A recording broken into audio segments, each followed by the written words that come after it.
Nakaupo si Anton habang pinagmamasdan ang kanyang ama na noon ay nakaratay na sa kama. Nakapikit ang mga mata at halos butot balat na ang pangangatawan. Hirap na rin itong makapagsalita. 3 linggo na mula nang balutin ng kalungkutan ang buong bahay na iyon.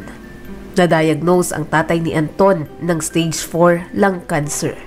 At dahil aktibo ang sakit, kaya mabilis itong kumalat at wala nang magawa ang mga doktor kundi bigyan si Henry ng pain reliever. "Dok, handa po kaming magbayad ng kahit magkano. Basta iligtas nyo lang ang asawa ko. Kahit ipadala natin siya sa ibang bansa, sasama rin ako para alagaan siya." Pagmamakaawa ng nanay ni Anton sa doktor. Hindi alam ni Anton kung gaano karami ang pera ng kanyang pamilya. Pero alam niyang milyon-milyon iyon. Matagal nang nagmamay-ari ng publishing business si Henry na siyang nagbibigay ng malaking income. Noon, napakalakas ng pangangatawan nito. Malayong-malayo sa itsura niya ngayon. Kung titingnan ay parang mapayapang natutulog si Henry. Ngunit alam naman ni Anton na sinasadya nitong pumikit sa tuwing papasok siya sa kwarto. Ayaw niya namang dumagdag pa sa problema o sa konsumisyon ng kanyang ama. Kaya mas pinili niyang tumayo at lumabas na lamang. Alam niya rin naman na sa tuwing ididilat ni Henry ang mga mata nito ay parang napakalaki ng galit sa kanya. Ganoon naman ang nangyayari palagi. Tulad na lamang noong nakaraang umaga. Nagalit si Henry nang makita si Anton sa gilid ng kanyang higaan. "Ano bang ginagawa mo rito? Ang sakit mo sa mata. Bakit hindi mo tularan ng Kuya Vincent mo? Masipag mag-aral. Araw-araw nasa paaralan. Habang ikaw, nakatunganga lang dito sa bahay. Umalis ka nga sa harapan ko." Wika ni Henry. Nagawa pa nitong magalit kahit nanghihina na ang katawan. Nasaktan si Anton sa mga salitang binitiwan ng kanyang ama. Kung alam lang sana nito na 2 buwan na mula nang huminto si Vincent sa pag-aaral. At sa halip na sa eskwelahan ay nasa nightclub ito at umaga na kung umuuwi. Kung bibisita man ito kay Henry ay ilang minuto lamang tapos aalis na rin.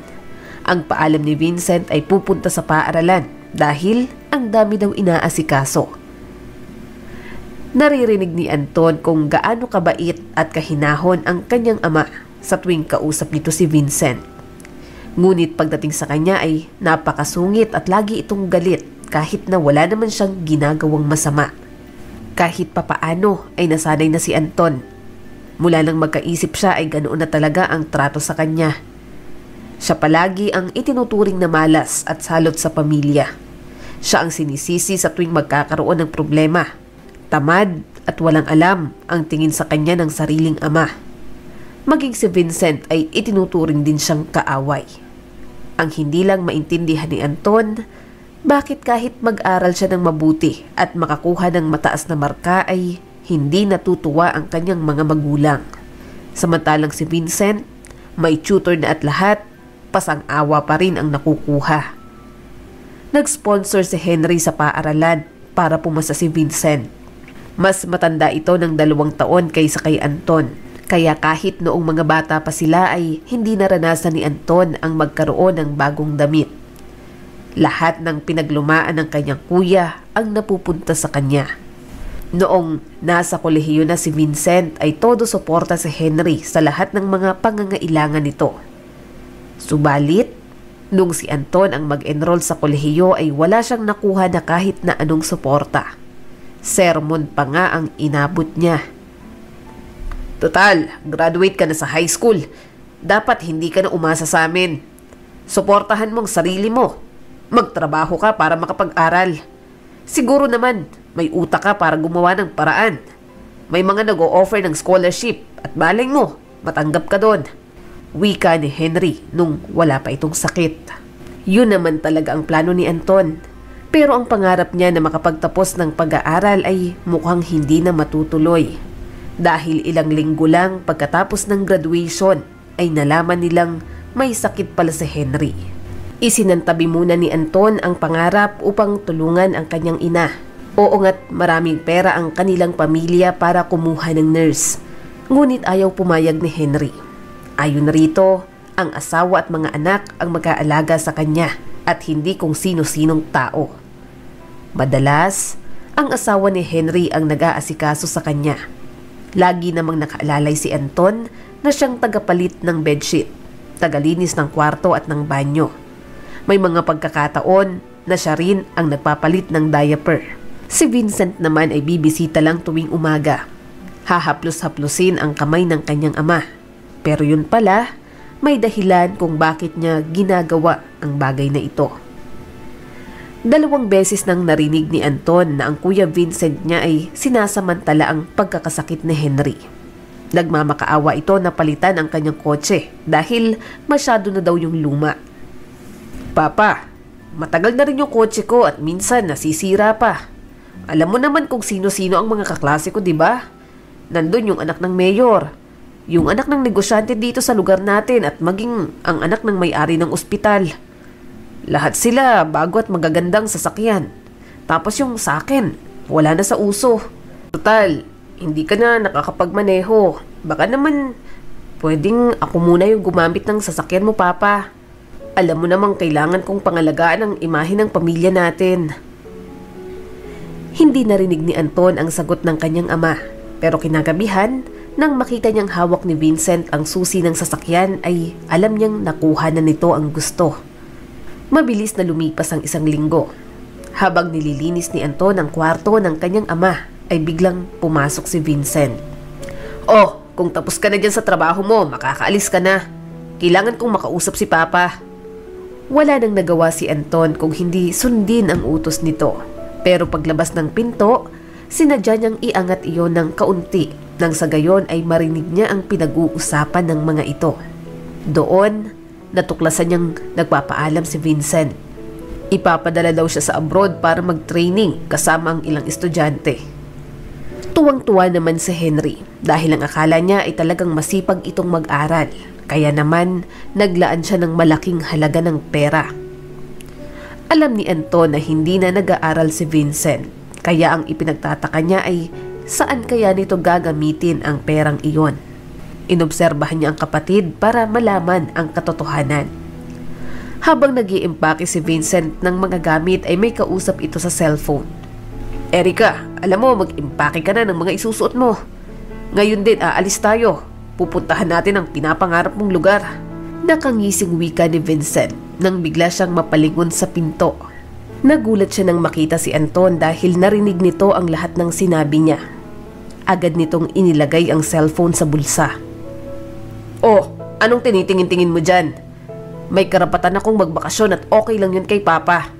Tsaka, suportado niya naman ako. Kaya wag kang magkakamali na magkalat ng fake news. Mabuti pa, pumunta ka na doon para palitan ng diaper si Papa. Hindi lubos maisip ni Anton na napaka makasarili pala ni Vincent. Nakaratay na nga ang kanilang ama at malapit nang mamatay. Pero ang pagbabakasyon at pagpapasarap sa buhay ang nasa isip nito kasama ang nobya. Pero kuya, anumang oras, pwedeng bawian ng buhay si Papa. Huwag kang mag-alala, Anton. Kapag namatay si Papa, uuwi ako kaagad. Tsaka pagkatapos niyang mamatay, hindi naman agad makukuha ang mana. Nakangising wika ni Vincent bago lumabas ng kwarto, dala ang malaking bag. Noon lamang napagtanto ni Anton na wala talagang pakialam si Vincent kung ano man ang mangyari sa kanilang ama. Ang lahat ng kalungkutan, pag-aalala at luhang ipinapakita nito ay pawang pagpapanggap lang pala upang makuha ang mana. Makaraan ng ilang araw mula nang umalis si Vincent ay pumanaw na rin si Henry. Nasaksihan ni Anton ang mga huling oras nito sa mundo. Mga alaalang hindi mabubura sa isip niya kailanman. Sa kauna-unahang pagkakataon ay tiningnan siya ni Henry sa mga mata na punong-puno ng pagmamahal at pagpapasalamat na para bang may gusto itong sabihin pero wala nang salita pa ang lumabas sa bibig nito dahil nawala na siya ng buhay. Agad ipinaalam ni Anton sa kanyang ina ang nangyari. Kahit natanggap na ni Aurora ang kapalaran ng kanyang asawa ay napahagulgol pa rin ito ng iyak. Mula burol hanggang libing ay hindi umalis si Anton sa tabi ng kanyang ina habang si Vincent naman ay nagpapakasarap sa bakasyon sa isla. wala itong balak na umuwi kaagad para umabot man lang sa libing. Nang dumating ito ay ilang araw nang nakalibing si Henry, kaya bumisita na lang siya sa sementeryo dahil na rin sa utos ni Aurora. Isang beses lamang itong pumunta at hindi na naulit pa. Parang walang nagbago sa buhay ni Vincent. Sa katunayan ay mas natuwa pa nga ito sa mga nangyari, dahil sa wakas ay mas malaya na siyang gawin kung anuman ang naisin. May kontrol na siya sa perang nasa bangko, sa mga sasakyan, at pwede siyang umalis kung kailan niya gusto nang hindi nagpapaalam sa kahit na kanino. Tahimik lamang si Aurora at wala itong kahit na anong komento sa mga ginagawa ni Vincent. Sa araw na dumating ang abogado upang basahin ang huling habilin at pamana ni Henry ay abot tenga ang ngiti ni Vincent, na para bang alam na nito kung ano ang magiging resulta. Alam ni Anton sa kanyang sarili na si Vincent ang paboritong anak, kaya hindi na siya naghahangad ng kahit na ano. Pero nang basahin ng abogado ang nakasulat sa mga dokumento ay hindi siya makapaniwala. Ang bahay at ang lahat ng laman noon ay mapupunta kay Aurora. At para naman kay Vincent na panganay na anak, sa kanya mapupunta ang lahat ng negosyo, ang mga sasakyan at ang bahay bakasyunan. At para naman kay Anton, huminga muna ng malalim ang abogado. Alam na rin naman nilang wala nang natitira pa para sa bunsong lalaki. Dito maiiwan ang munting bahay sa probinsya. Pinamanahan na rin si Anton ng maliit na halaga ng pera na sasapat para makapagsimula siya ng bagong buhay. Nang marinig ni Anton kung magkano ang perang iniwan sa kanya, ay hindi siya makapaniwala, dahil buta lamang iyon ng perang ipinamana kay Vincent. Siguradong gabi-gabi na itong laman ng nightclub dahil sa dami ng pera nito. Nung una, alam ni Anton na hindi patas ang magiging hati sa mga ari-arian, pero hindi niya lubos akalain na ganoon lamang ang mapupunta sa kanya. Hindi patas at talagang napaka-unfair kung iisipin. Sa kabila ng halaga at ari-arian na natanggap ni Anton ay halatang iritable at naiinis pa rin si Vincent. Oh, paano ba yan? Nakuha mo nang para sa'yo, kaya umalis ka na dito sa bahay. Sana hindi ka na namin makita ulit. Tsaka, huwag mong tatangkain na humingi ng kahit na ano sa akin dahil hindi ako nagbibigay sa mga pulubing katulad mo. Ma, magbihis ka na. Kakain tayo sa labas para i-celebrate ang bago kong titulo bilang may-ari ng kumpanya. Wika ni Vincent bago tinungo ang kwarto. Hinawakan ni Aurora ang kamay ni Anton. Pasensya ka na. Hindi ko alam kung anong sasabihin ko sa'yo. Wala akong alam sa desisyon ni Henry. Alam mo naman kung gaano katigas ang ulo ng tatay mo. Kahit kumbinsihin ko siya ay mas paninindigan niya pa rin kung ano yung gusto niyang gawin. Mahigpit na yakap ang ibinigay ni Anton sa kanyang ina. Okay lang po ako. Huwag kayong mag-alala. Magiging maayos rin ang lahat. Hindi lang naman ito tungkol sa pera. Didiskarte na lang po ako. Basta kayo, ingatan nyo ang inyong sarili. Tatawag na lang ako sa inyo para mangumusta. Maya-maya ay pumasok na rin si Anton sa kwarto upang i-empake ang kanyang mga gamit. Ayaw niya nang manatili pa sa bahay na iyon dahil siguradong magagalit si Vincent kapag nakita siya nito sa susunod na araw. Masama ang loob ni Anton sa kanyang ama dahil hindi niya maintindihan kung bakit ganoon na lamang siyang tratuhin nito mula noon. Para bang isa siyang sampid sa pamilya. Mula pagkabata hanggang sa mamatay ito ay para bang napakalaki ng galit sa kanya. Wala naman siyang ginawang masama. Dati pa ay takot na siyang magkamali. Talagang iniingatan niyang kumilos sa loob ng bahay dahil siguradong kapag nakabasag siya ng kahit na anong gamit ay katakot-takot na palo ang aabuti niya. Pareho naman sana silang anak pero bakit puro kay Vincent napupunta ang lahat? Nabili ni Henry ang ari-arian sa probinsya noong nahilig itong mag-alaga ng mga kabayo na siyang ginawa niyang pampalipas oras tuwing bakasyon. Pero nahinto din ito mula nang humina ang kanyang katawan dahil sa sakit. Hindi na matandaan ni Anton kung kailan huling bumisita ang kanyang ama sa lugar na iyon. Pagkatapos mag-impake ng mga gamit ay tinungo ni Anton ang istasyon ng bus papunta sa naturang address.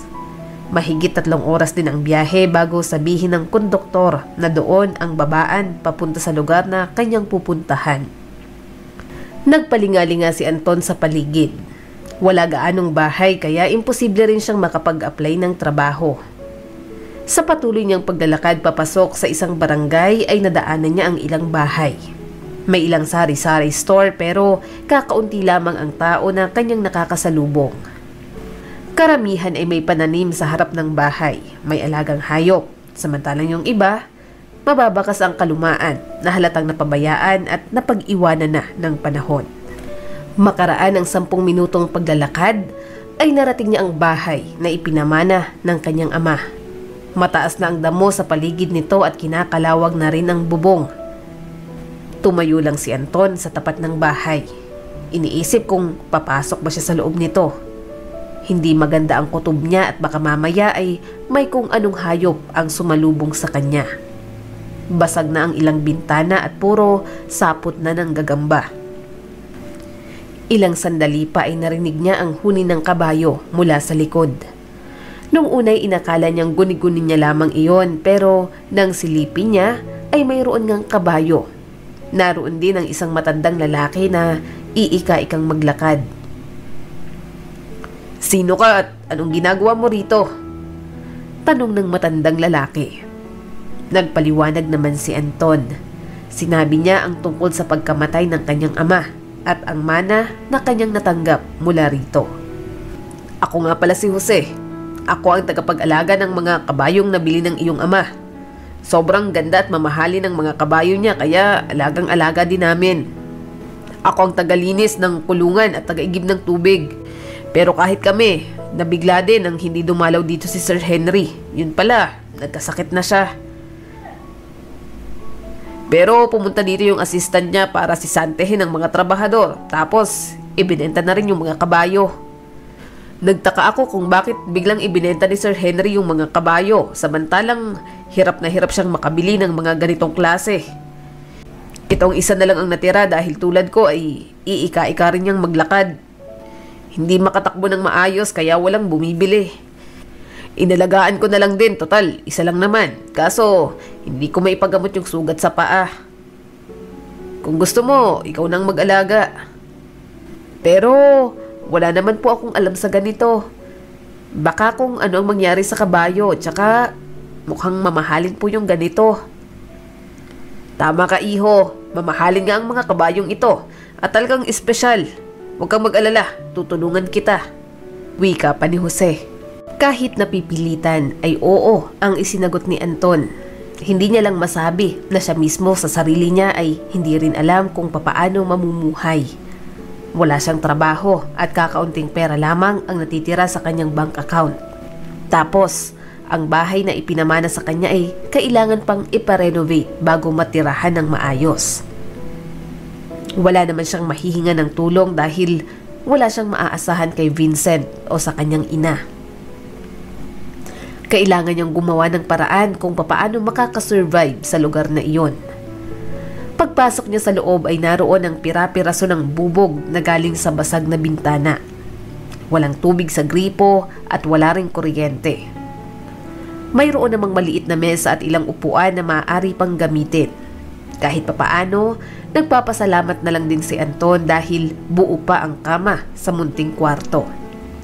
Pagbukas niya ng cabinet ay naroon ang kumot at unan na nakabalot sa makapal na plastik.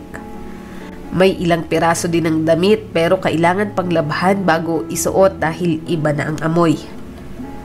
Sa likod ng bahay ay naroon pala ang balon. Kailangan niyang umigib doon para mayroon siyang magamit sa banyo at kusina pero hindi niya pwedeng inumin. Sinimulan ni Anton na walisan ang sahig at punasan ng basang tela ang gilid ng bintana at mesa. Maging ang lababo ay nilinis niya na rin dahil makapal ang alikabok. Kinagabihan ay maaga siyang nakatulog. Wala siyang kaalam-alam kung ano bang mga problema ang haharapin niya sa mga susunod na araw. Kinaumagahan, nagising si Anton dahil sa patuloy na pagkulo ng kanyang tiyan dahil sa gutom. Noon niya lamang naalala na kahapong tanghali pa ang huli niyang kain bago bumaba ng bus. Mabuti na lamang at may natira pa siyang tubig at biskwit. Maya-maya ay narinig niya ang sunod-sunod na katok sa bintana. Gusto niyang bumangon pero sobrang sakit ng kanyang likod. Dahil sa himbing ng pagkakatulog ay hindi niya namalayan na halos bumaon na sa kanyang balat ang bakal ng hinihigaan niyang kama dahil manipis ang foam at kumot lamang ang sapin nito. Tinapik-tapik niya ang likod at tagiliran bago tumayo. Paglapit niya sa bintana ay nakita niya ang isang babae. Hindi ito katangkaran pero maganda at simple ang suot. "Hello, ako nga pala si Rachel, ang kapitbahay ni Jose." Nakangiting wika ng babae. "Naikwento kanya sa akin kahapon, nabanggit niya na wala ka raw dalang pagkain, kaya heto, dinalhan kita para hindi ka magutom. Papunta ako sa bukid, malapit lang dito kaya naisip kong dumaan sa bahay mo. Heto ang puto, pandesal at tubig.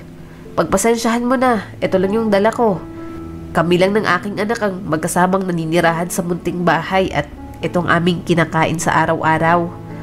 Biglang nawala si Anton sa tapat ng bintana.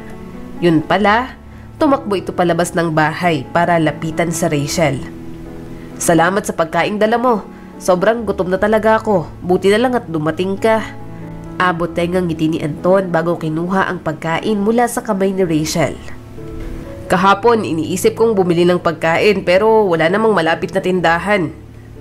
Nung madilim-dilim na, sarado na rin pala kaya natulog na lang ako. Salamat talaga dito sa bigay mo. Pasensya ka na, hindi kita maimbitahang pumasok sa loob. Hindi pa kasi ako tapos maglinis. Pero kapag natapos ng kalat, iimbitahan ko kayo ng anak mo." Pinagbasdang mabuti ni Anton ang mukha ni Rachel dahil pamilyar ito sa kanya. Para bang nakita niya na ito pero hindi niya lang matandaan kung saan at kailan. Makalipas ang ilang araw ay natapos ng mag-ayos at maglinis ng bahay at bakuran si Anton.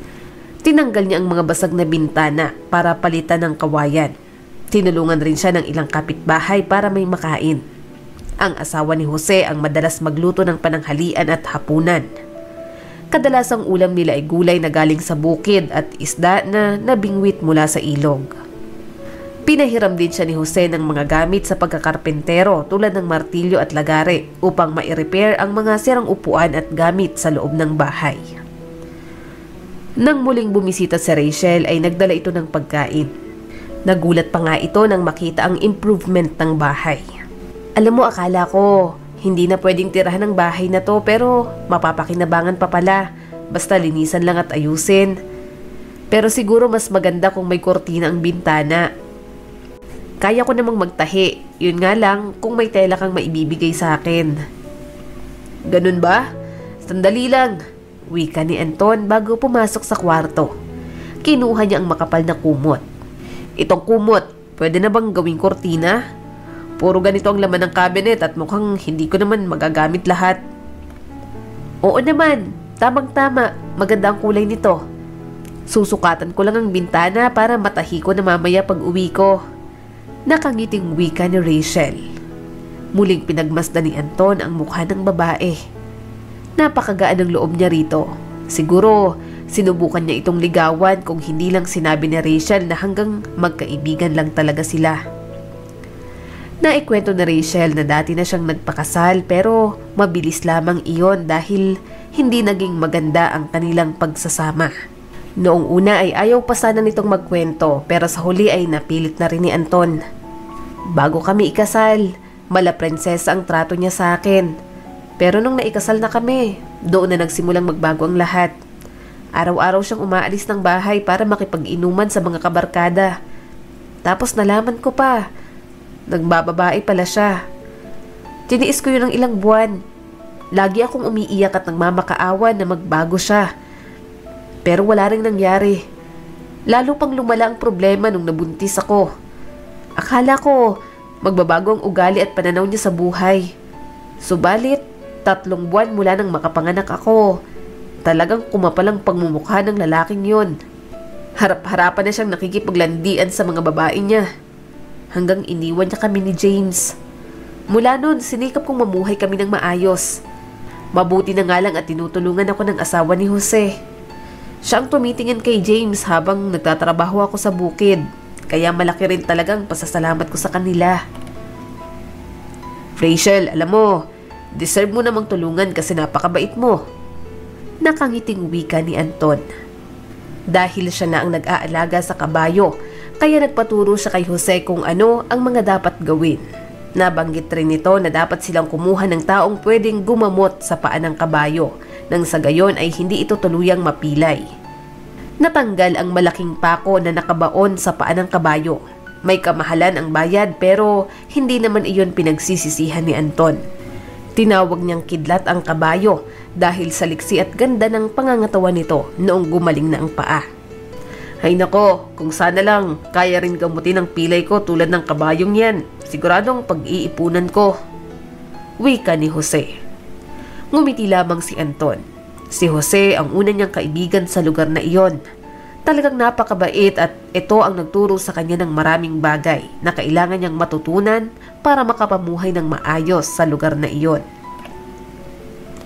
Alam mo ba kung bakit ako napilay? Nahulog ako mula sa bubong ng bahay na ginagawa namin noon. Kailangan kong kumita ng pera kaya nag-construction ako kahit wala akong alam. Ang pagkakamali ko lang, hindi ako naging maingat kaya ako nahulog. Buti na lang, agad akong nadala sa ospital kaya napigilan ang matinding pagdurugo. Ginamot ako ng doktor at ilang taon din bago tuluyang gumaling. Pero minsan, kapag malamig ang panahon, nararamdaman ko pa rin ang sakit. Wika ni Jose. Tuwing hapon ay nagkukwentuhan sila ni Anton ng mga karanasan nila sa buhay. Ilang buwan ang lumipas mula nang dumating si Anton sa lugar na iyon ay marami na ang nagbago. Napag-isip-isip niya na mas maganda palang tumira sa probinsya. Mabait at matulungin ang mga tao. Hindi mareklamo at walang arte. Isa pa, mas komportable siyang tumira sa bahay na iyon kaysa araw-araw niyang makita ang nakabusangot na mukha ni Vincent. Tulad ng kanyang pangako ay tinatawagan niya si Aurora paminsan-minsan para mangumusta. Anton, buti naman at tumawag ka. Alam mo, nag-aalala na talaga ako dyan sa Kuya Vincent mo. Nawala na talaga ng interes sa pag-aaral. Ayaw niya ring magtrabaho, tapos iniasa niya sa kaibigan ng negosyo ng papa mo. Kinukuha niya lang ang interes kada buwan. Gabi-gabi siyang nasa nightclub. Walang ginawa kung hindi ang uminom at mangbabae. Lagi kanyang nababanggit sa tuwing lasing siya. Mamamatay ka raw sa gutom at baka umuwi ka rito sa bahay na nagmamakaawa. Pero wala daw siyang ibibigay sa'yo na kahit na ano. Mama, huwag kayong mag-alala. Hindi ako uuwi dyan para magmakaawa sa kanya. Ayos lang ako dito. Mas okay ang buhay dito kaysa sa inaasahan ko. Wika pa ni Anton. Ayaw niya nang magdagdag pa ng problema sa kanyang ina. Kaya puro magaganda at positibong bagay ang sinabi niya rito. Nang sumunod na araw, kahit madilim-dilim pa ay nagsimula ng mag-ani ng pananim na gulay si Anton nang marinig niya ang boses ni Rachel.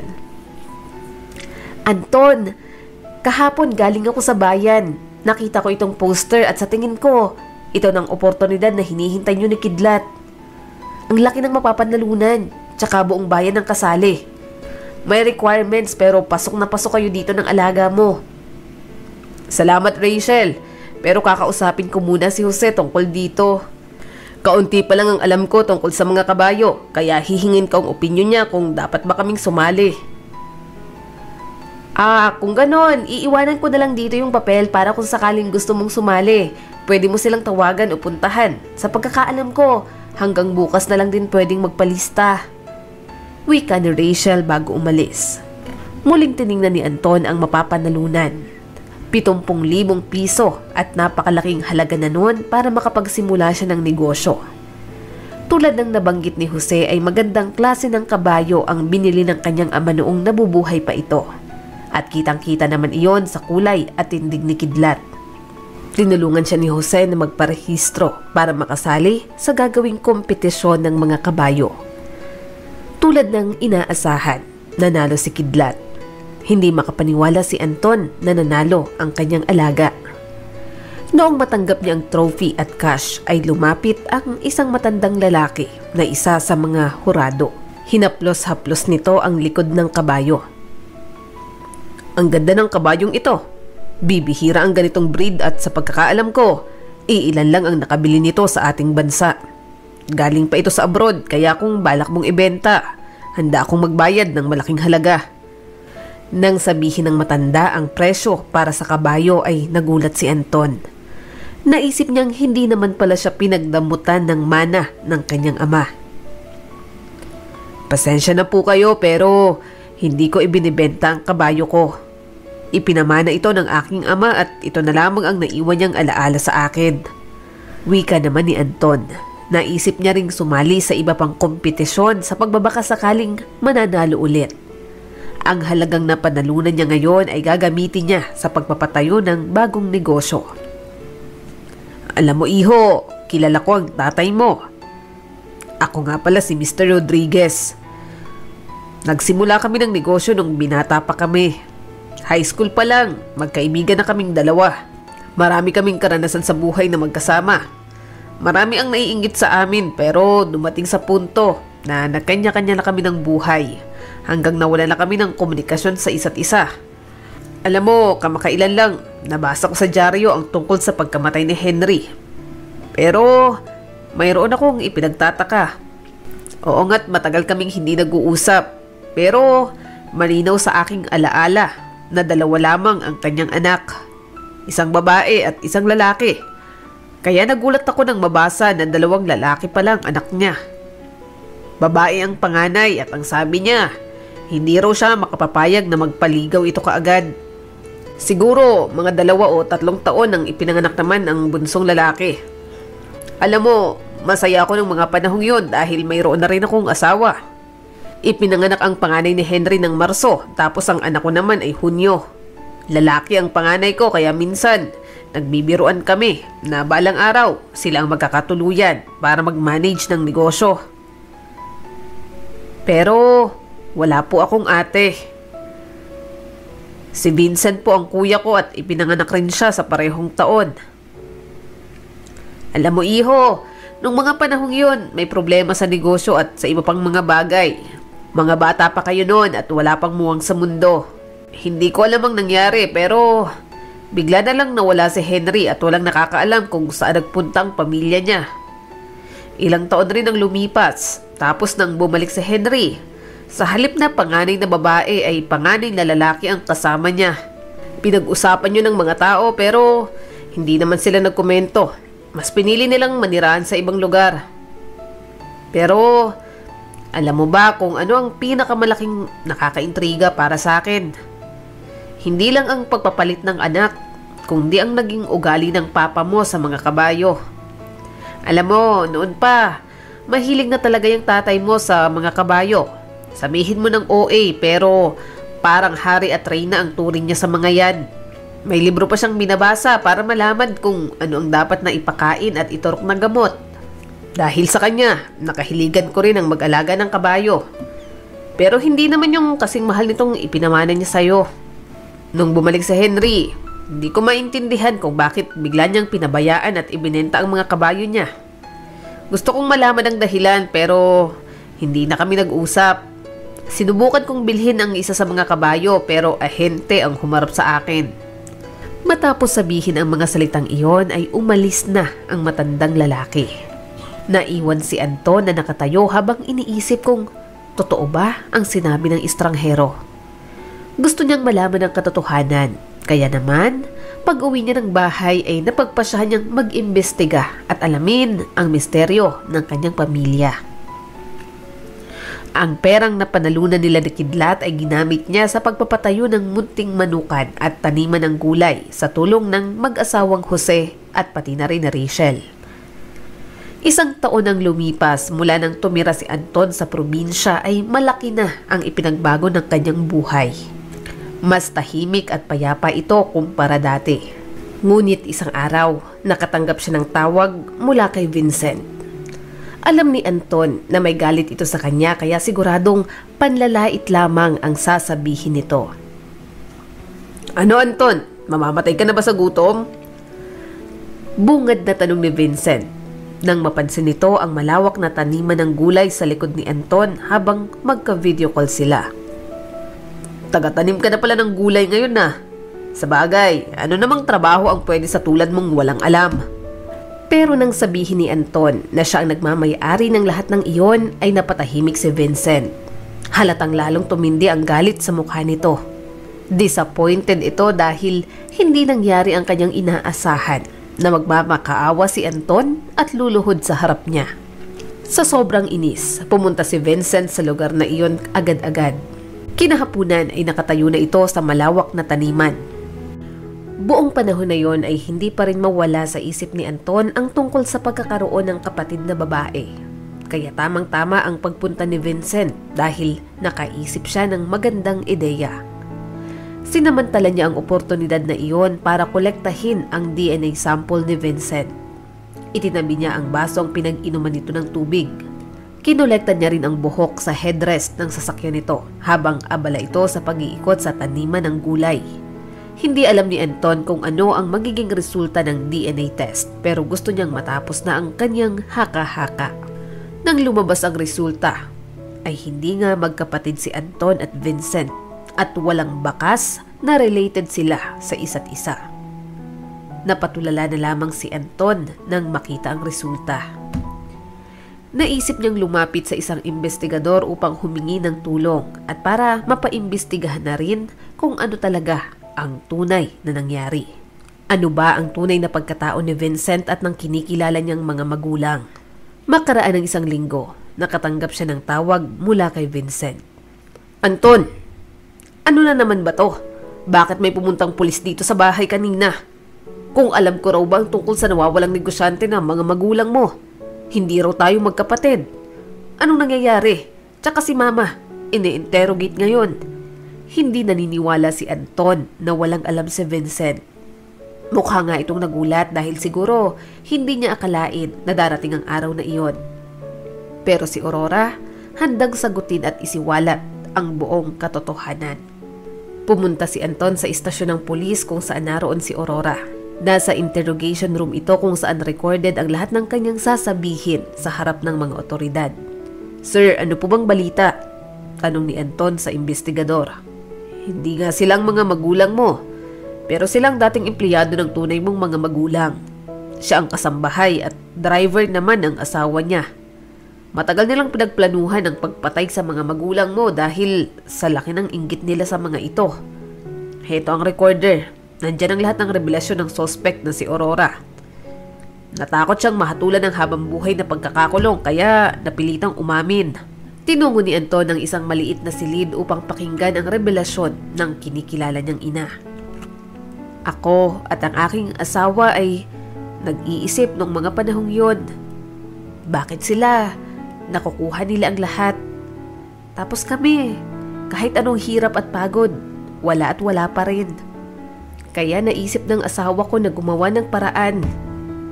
Yung amo namin palaging umaalis at nagpapahatid sa kung saan-saan.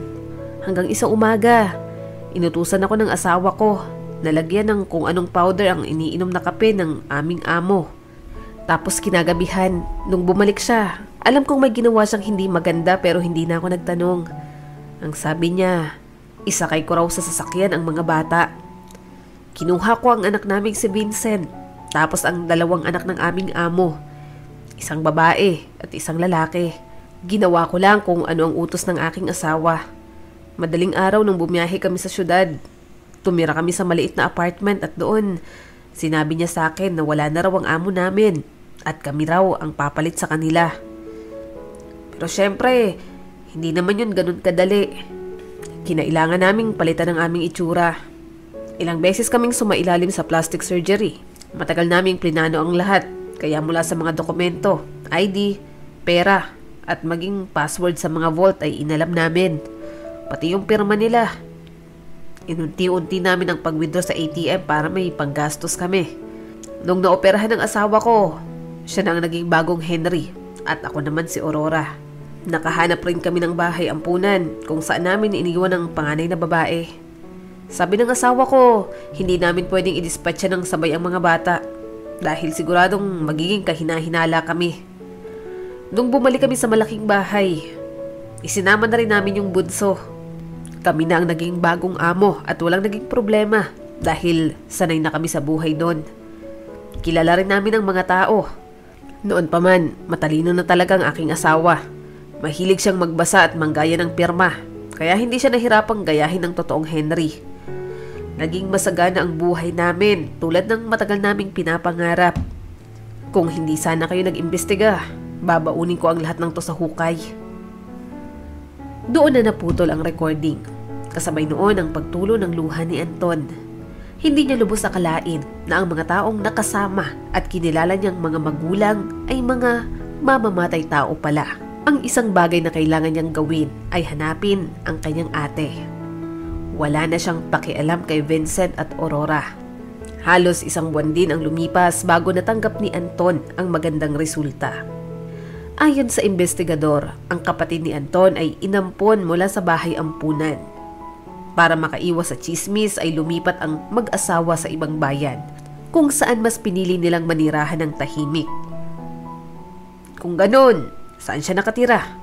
Gusto ko siyang puntahan. Gusto ko siyang makilala. Wika ni Anton. Pero tumawa ang kanyang kausap. Kumalma ka muna. Hindi mo na kailangan pang hanapin ang kapatid mo. Matagal nang namatay ang mga magulang niya at ang balita ko, may sarili na rin siyang pamilya. Ang iyong kapitbahay, yung kaibigan mong si Rachel, siya ang ate mo. Hindi makapaniwala si Anton sa kanyang nalaman. Kaya siguro pamilyar ang mukha nito sa kanya dahil magkapatid pala sila. Agad umuwi ng bahay si Anton kasamang investigador para ito mismo ang magsabi kay Rachel ng lahat. Mahigpit na yakap ang sinalubong niya kay Rachel. Sa wakas, nahanap niya ang tunay na kapatid. Ang taong naging karamay niya sa maraming bagay kahit noong hindi pa nila alam ang totoo. Makaraan ng 3 buwan mula ng pangyayaring iyon ay nanligaw ang police officer kay Rachel. Na agad naman niyang sinagot dahil bukod sa mabait at responsable ay tanggap nito ang anak niyang si James. Si Anton naman ay wala pang balak mag-asawa dahil abala siya sa negosyo. Naibalik sa kanya ang bahay at ang mga ari-arian na dapat naman talaga ay para sa kanya at hindi para kay Vincent. Pero sa halip na bumalik sa syudad ay napagpasyahan niyang ibenta ang bahay at mga ari-arian dahil mas gusto niyang tumira na lamang sa probinsya. Mas pinalaki niya ang lupain, taniman ng gulay at nadagdagan na rin ang mga alagang hayop. Katuwag niya si Rachel sa pagmamanage ng negosyo. Si Jose at ang asawa nito ang kanyang naging kanang kamay at katiwala. Nabalitaan niya ring wala ng trabaho si Vincent at muntik pang mapalayas sa inuupahang apartment. Samantala, si Aurora naman ay nasa bilangguan upang pagbayaran ang mga kasalanan sa loob ng maraming taon. Maraming salamat sa patuloy na panonood sa aking munting channel. Kung nagustuhan mo ang videong ito ay huwag mong kalimutang mag-like and subscribe at pakipindot mo na rin ang notification bell para updated ka sa mga susunod nating video.